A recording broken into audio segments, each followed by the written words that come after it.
এক ফোঁটা জলের আয়তন কিভাবে নির্ণয় করবে?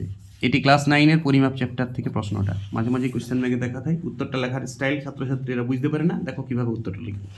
শুরুতে লিখবে একটা মাপনী চোঙ নিলাম, এরকম মাপনী চোঙ পাওয়া যায়, মাপনী চোঙ এরকম পাওয়া যায় যেখানে দাগ কাটা থাকে মিলিমিটার বা লিটারে। আয়তনের একক তো মিলিলিটার হয় তরলে, ধরো এমনি দাগ কাটা থাকবে ছোটো ছোটো, এটা 1 লিটার 2 লিটার এরকম করে দাগ কাটা থাকে, 3 লিটার 4 লিটার, মানে এটা ডাইরেক্ট লিটার, বুঝতে 5 লিটার। এটাকে কি বলে?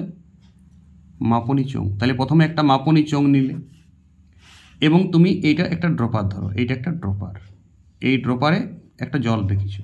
এবারে তুমি টুপ টুপ টুপ টুপ করে ফোঁটা ফোঁটা এখানে জল ফেলছো, টুপ টুপ টুপ। কাউন্ট করলে ক ফোঁটা হলো? ধরি মোট ফোঁটা হলো, মোট ফোঁটার সংখ্যা কত? এন। সে তুমি 500-600 ফোঁটা নিয়ে কিছু তো ভরলো, ধরো কিছুটা জল ভরলো, তো যত হইলে হইলো। এখন আমি গাণিতিক দিয়ে বলবো, 1 লিটার 2 লিটার না বলে আমি একটা ধ্রুবক সংখ্যা ব্যবহার করব, ভি লিটার জল হলো। ধরি এন সংখ্যক ফোঁটা জল ফেলায় ড্রপার দিয়ে, কত জল হলো মোট মাপনী চোঙে?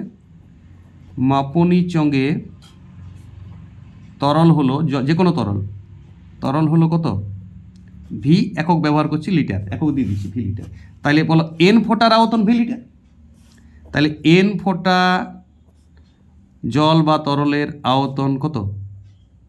V litre. তাহলে বলো 1 ফোঁটা জলের আয়তন কত? ঐকিক নিয়ম, ভি বাই এন লিটার। তাহলে প্রতি ফোঁটা জলের আয়তন বেড়ে গেলো। এই যে 1 ফোঁটা জলটা গোলকের মতন হয় দেখতে, তার আয়তন তুমি পাই গেছো।